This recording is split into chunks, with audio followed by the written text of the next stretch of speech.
Memorials of the Faithful by Abdu'l-Bahá. Proem.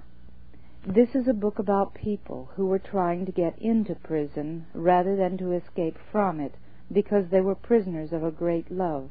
Their love was for Baha'u'llah, whom the 19th century world bound with chains and tried to silence by shutting him ultimately in the Crusaders' stronghold at Akka.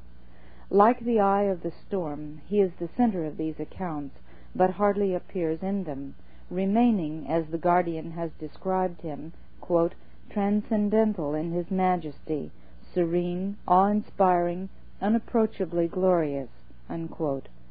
The reader will probably find himself in these pages, whether he is the jeweler from Baghdad, one of the dishwashers, or the professor who could not endure the arrogance of his compeers. Mystic, feminist, cleric, artisan, merchant prince are here. Even modern Western youth will be found here, for example, in the chapter on dervishes. For this is more than the brief annals of early Baha'i disciples. It is somehow a book of prototypes, and it is a kind of testament of values endorsed and willed to us by the Baha'i exemplar, values now derided, but, if the planet is to be made safe for humanity, indispensable. These are short and simple accounts, but they constitute a manual of how to live and how to die. The task of putting these biographies into English was given me by the Guardian many years ago when I was on a pilgrimage to the Baha'i World Center in Haifa. Shortly after, the Guardian sent me to Tehran, the text from which this translation was made. According to its Persian title page, this was the first Baha'i book to be printed in Haifa under the guardianship. A Persian introduction states that Abdu'l-Bahá wrote the book in 1915 and granted permission to M.A. Karubai to have it published. The text, which is dated 1924, bears the seal of the Haifa Baha'i Assembly. A second title page, in English, describes the work as, quote, an account from the pen of Abdu'l-Bahá of the lives of some of the early Baha'i believers who passed away during his lifetime, unquote, although the work was actually recorded from his utterances. Here, then, almost half a century after his passing, is a new book given to the world by Abdu'l-Bahá. We wonder how many of us, at the close of unbelievably painful and arduous years, would devote the waning time not to our own memories, but to the lives of some 70 companions, many of them long dead, to save them from oblivion.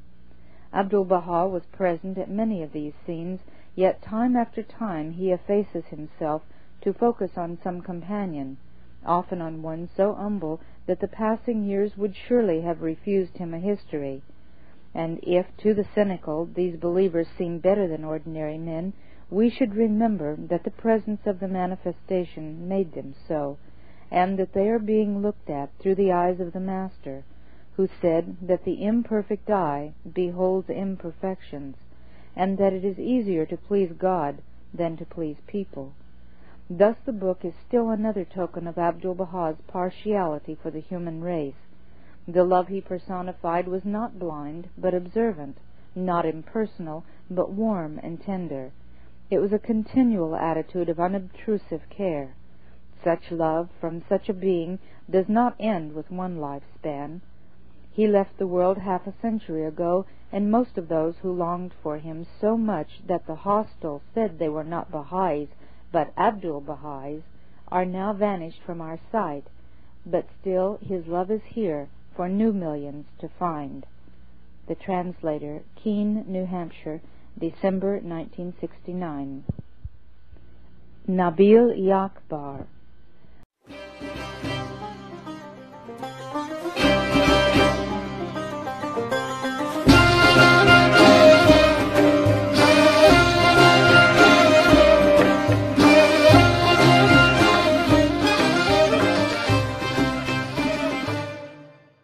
There was in the city of Najaf, among the disciples of the widely known Mujtahid, Sheikh Murtaza, a man without likeness or peer. His name was Muhammad-i-Khaini, and later on he would receive from the manifestation the title of Nabíl-i-Akbar. This eminent soul became the leading member of the Mujtahid's company of disciples. Singled out from among them all, he alone was given the rank of Mujtahid, for the late Sheikh Murtaza was never wont to confer this degree. He excelled not only in theology, but in other branches of knowledge, such as the humanities, the philosophy of the Illuminati, the teachings of the mystics, and the Shaykhi school. He was a universal man, in himself alone a convincing proof. When his eyes were opened to the light of divine guidance, and he breathed in the fragrances of heaven, he became a flame of God. Then his heart leapt within him, and in an ecstasy of joy and love, he roared out like Leviathan in the deep. With praises showered upon him, he received his new rank from the Mujtahid.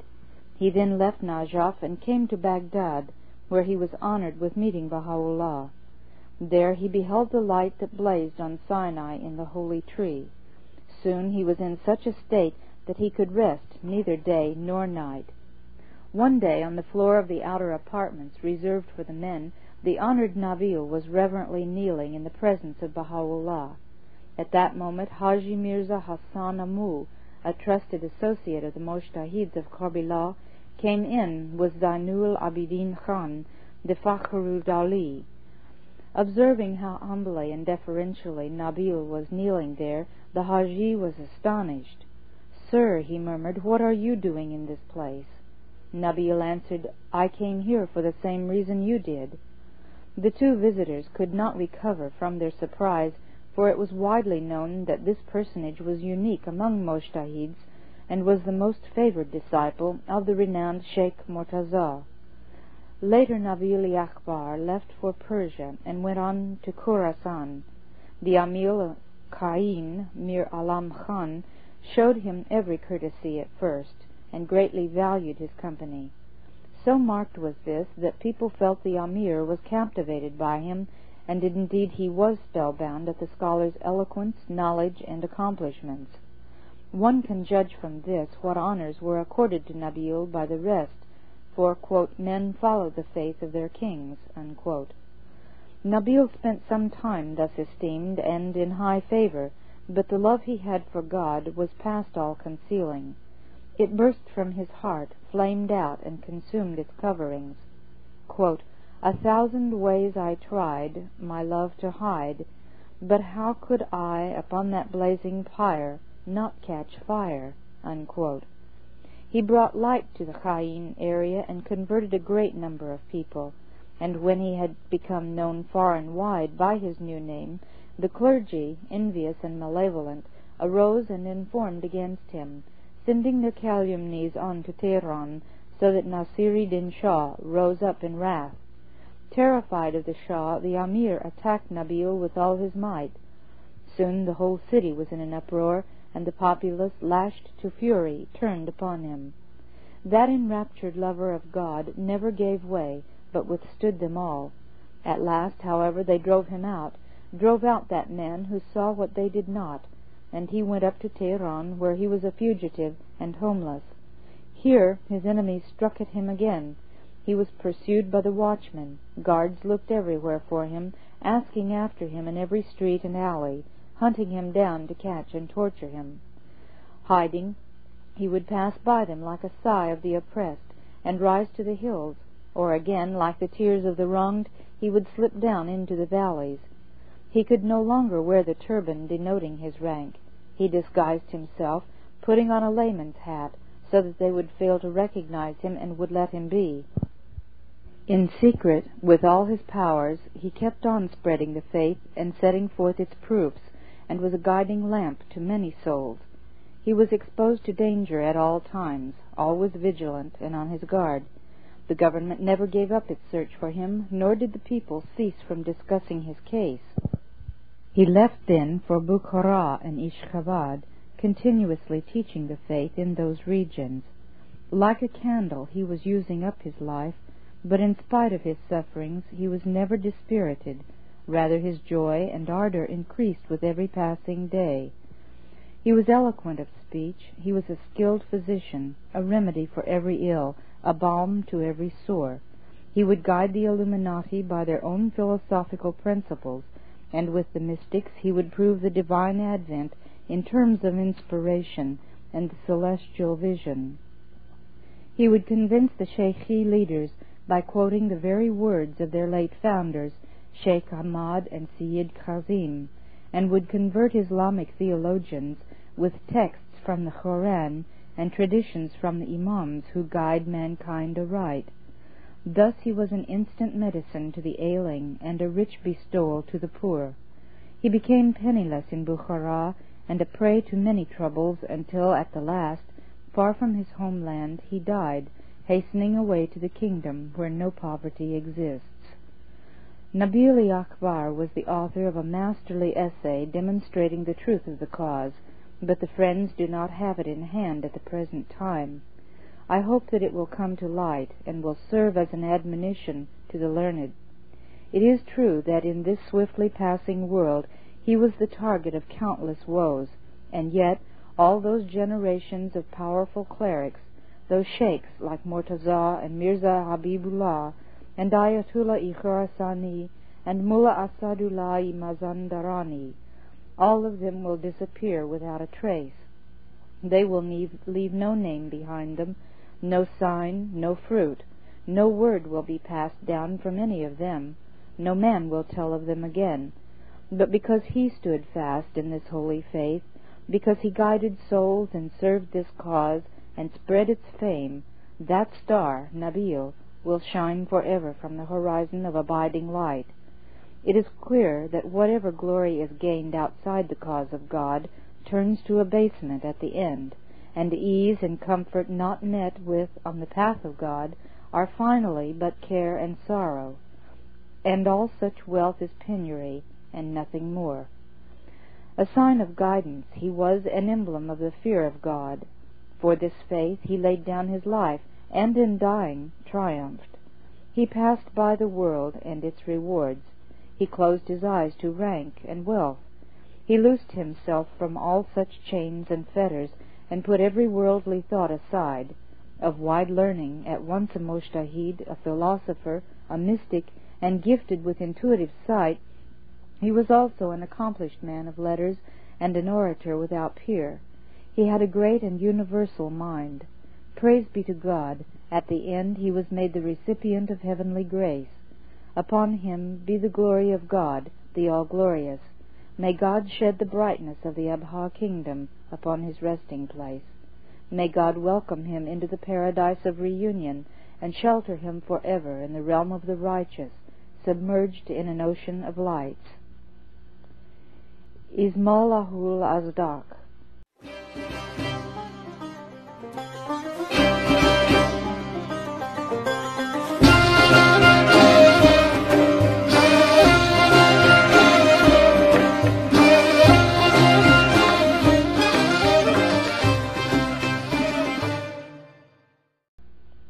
Among the hands of the cause of God who have departed this life and ascended to the supreme horizon was Janabi Ismu'lláhu'l-Asdaq.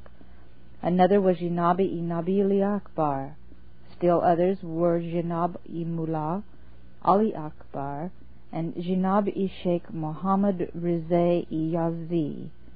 Again, among others, was the revered martyr Mirza Varkha. Ismu'lláhu'l-Asdaq was truly a servant of the Lord from the beginning of life till his last breath. When young, he joined the circle of the late Sayyid Kazim and became one of his disciples. He was known in Persia for his purity of life, winning fame as Mullá Siddiq the Saintly. He was a blessed individual, a man accomplished, learned, and much honored. The people of Khorasan were strongly attached to him, for he was a great scholar, and among the most renowned of matchless and unique divines. As a teacher of the faith, he spoke with such eloquence, such extraordinary power, that his hearers were won over with great ease. After he had come to Baghdad and obtained the presence of Baha'u'llah, he was seated one day in the courtyard of the men's apartments by the little garden. I was in one of the rooms just above that gave onto the courtyard. At that moment a Persian prince, a grandson of Fath Ali Shah, arrived at the house. The prince said to him, "Who are you?" Ismu'lláh answered, "I am a servant of this threshold. I am one of the keepers of this door." And as I listened from above, he began to teach the faith. The prince at first objected violently, and yet in a quarter of an hour, gently and benignly, Janabi Ismu'lláh had quieted him down. After the prince had so sharply denied what was said, and his face had so clearly reflected his fury, now his wrath was changed to smiles, and he expressed the greatest satisfaction at having encountered Ismu'lláh and heard what he had to say. He always taught cheerfully and with gaiety, and would respond gently and with good humor, no matter how much passionate anger might be turned against him by the one with whom he spoke. His way of teaching was excellent. He was truly Ismu'lláh, the name of God, not for his fame, but because he was a chosen soul. Ismu'lláh had memorized a great number of Islamic traditions, and had mastered the teachings of Sheikh Ahmad and Sayyid Khazim. He became a believer in Shiraz in the early days of the faith, and was soon widely known as such. And because he began to teach openly and boldly, they hung a halter on him and led him about the streets and bazaars of the city. Even in that condition, composed and smiling, he kept on speaking to the people. He did not yield, he was not silenced. When they freed him, he left Shiraz and went to Khurasan, and there, too, began to spread the faith, following which he traveled on, in the company of Babul-Bab, to Fort Tavarsi. Here he endured intense sufferings as a member of that band of sacrificial victims. They took him prisoner at the fort and delivered him over to the chiefs of Mazindaran to lead him about and finally kill him in a certain district of that province. When, bound with chains, Ismu'lláh was brought to the appointed place, God put it into one man's heart to free him from prison in the middle of the night and guide him to a place where he was safe. Throughout all these agonizing trials he remained staunch in his faith. Think, for example, how the enemy had completely hemmed in the fort and were endlessly pouring in cannon balls from their siege guns. The believers, among them Ismu'lláh, went 18 days without food. They lived on the leather of their shoes. This, too, was soon consumed, and they had nothing left but water. They drank a mouthful every morning, and lay famished and exhausted in their fort. When attacked, however, they would instantly spring to their feet and manifest in the face of the enemy a magnificent courage and astonishing resistance, and drive the army back from their walls. The hunger lasted 18 days. It was a terrible ordeal. To begin with, they were far from home, surrounded and cut off by the foe. Again, they were starving. And then there were the army's sudden onslaughts, and the bombshells raining down and bursting in the heart of the fort. Under such circumstances, to maintain an unwavering faith and patience is extremely difficult, and to endure such dire afflictions a rare phenomenon. Ismu'lláh did not slacken under fire. Once freed, he taught more widely than ever. He spent every waking breath in calling the people to the kingdom of God. In Iraq he attained the presence of Baha'u'lláh, and again in the most great prison, receiving from him grace and favor. He was like a surging sea, a falcon that soared high. His visage shone, his tongue was eloquent, his strength and steadfastness astounding. When he opened his lips to teach, the proofs would stream out. When he chanted or prayed, his eyes shed tears like a spring cloud. His face was luminous, his life spiritual, his knowledge both acquired and innate, and celestial was his ardor, his detachment from the world, his righteousness, his piety, and fear of God. Ismu'llah's tomb is in Hamadan. Many a tablet was revealed for him by the supreme pen of Baha'u'lláh, including a special visitation tablet after his passing. He was a great personage, perfect in all things. Such blessed beings have now left this world. Thank God they did not linger on to witness the agonies that followed the ascension of Baha'u'lláh, the intense afflictions, for firmly rooted mountains will shake and tremble at these, and the high towering hills bow down. He was truly Ismu'lláh, the name of God. Fortunate is the one who circumambulates that tomb, who blesses himself with the dust of that grave.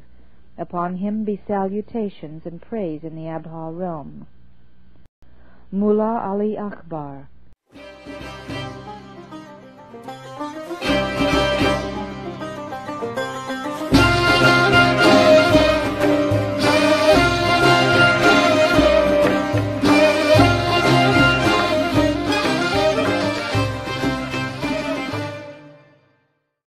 Yet another hand of the cause was the Revered Mullá Ali-Akbar. Upon him be the glory of God, the All-Glorious.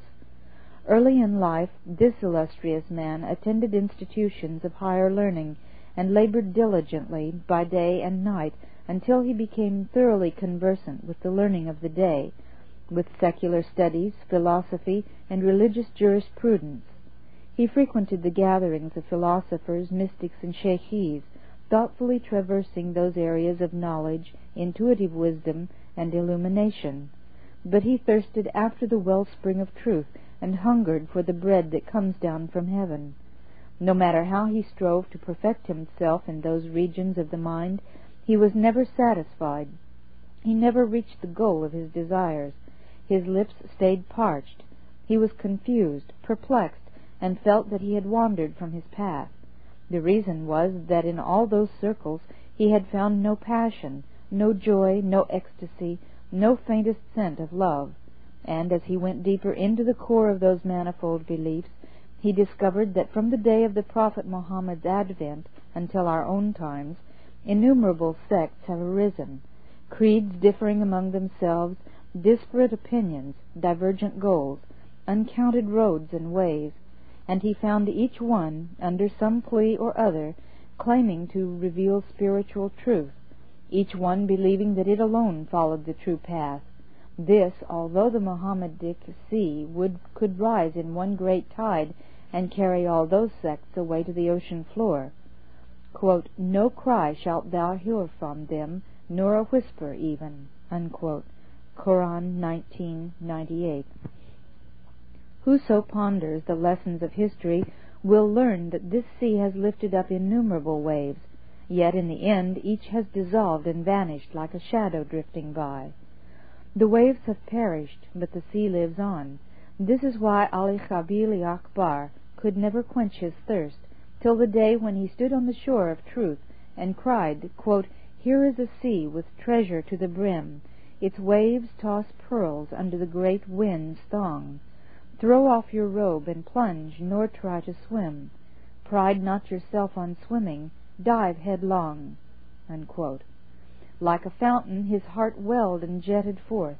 Meaning and truth, like soft-flowing crystal waters, began to stream from his lips. At first with humility, with spiritual poverty, he garnered the new light, and only then he proceeded to shed it abroad. For how well has it been said, quote, "Shall he the gift of life to others bear, who of life's gifts has never had a share?" Unquote. A teacher must proceed in this way. He must first teach himself, and then others. If he himself still walks the path of carnal appetites and lusts, how can he guide another to the evident signs of God? That was from the Quran 3:91. This honored man was successful in converting a multitude. For the sake of God he cast all caution aside as he hastened along the ways of love. He became as one frenzied, as a vagrant, and one known to be mad. Because of his new faith, he was mocked at in Tehran by high and low. When he walked through the streets and bazaars, the people pointed their fingers at him, calling him a Baha'i. Whenever trouble broke out, he was the one to be arrested first. He was always ready and waiting for this, since it never failed. Again and again he was bound with chains, jailed, and threatened with the sword. The photograph of this blessed individual, together with that of the great Amin, taken of them in their chains, will serve as an example to whoever has eyes to see. There they sit, those two distinguished men, hung with chains, shackled, yet composed, acquiescent, undisturbed. Things came to such a pass that in the end, whenever there was an uproar, Mullá Ali would put on his turban, wrap himself in his abba, and sit waiting for his enemies to rouse and the ferashes to break in, and the guards to carry him off to prison. But observe the power of God. In spite of all of this, he was kept safe. Quote, "The sign of a knower and lover is this, that you will find him dry in the sea." Unquote. That is how he was. His life hung by a thread from one moment to the next. The malevolent lay in wait for him. He was known everywhere as a Baha'i, and still he was protected from all harm. He stayed dry in the depths of the sea, cool and safe in the heart of the fire, until the day he died. After the ascension of Baha'u'llah, Mullá Ali continued on, loyal to the testament of the light of the world, staunch in the covenant which he served and heralded. During the lifetime of the manifestation, his yearning made him hasten to Baha'u'llah, who received him with grace and favor and showered blessings upon him. He returned then to Iran, where he devoted all his time to serving the cause. Openly at odds with his tyrannical oppressors, no matter how often they threatened him, he defied them. He was never vanquished. Whatever he had to say, he said. He was one of the hands of the cause of God, steadfast, unshakable, not to be moved. I loved him very much, for he was delightful to converse with, and as a companion, second to none. One night, not long ago, I saw him in the world of dreams. Although his frame had always been massive, in the dream world he appeared larger and more corpulent than ever. It seemed as if he had returned from a journey. I said to him, "Jinab, you have grown good and stout." "Yes," he answered, "praise be to God, I have been in places where the air was fresh and sweet, and the water crystal pure. The landscapes were beautiful to look upon, the foods delectable. It all agreed with me, of course, so I'm stronger now than ever, and I have recovered the zest of my early youth. The breaths of the All-Merciful blew over me, and all my time was spent in telling of God. I have been setting forth His proofs and teaching His faith." Unquote. The meaning of teaching the faith in the next world is spreading the sweet savors of holiness. That action is the same as teaching. We spoke together a little more, and then some people arrived, and he disappeared. His last resting place is in Tehran. Although his body lies under the earth, his pure spirit lives on, quote, "in the sea of truth, in the presence of the potent king." Unquote. Quran 54:55. I long to visit the graves of the friends of God.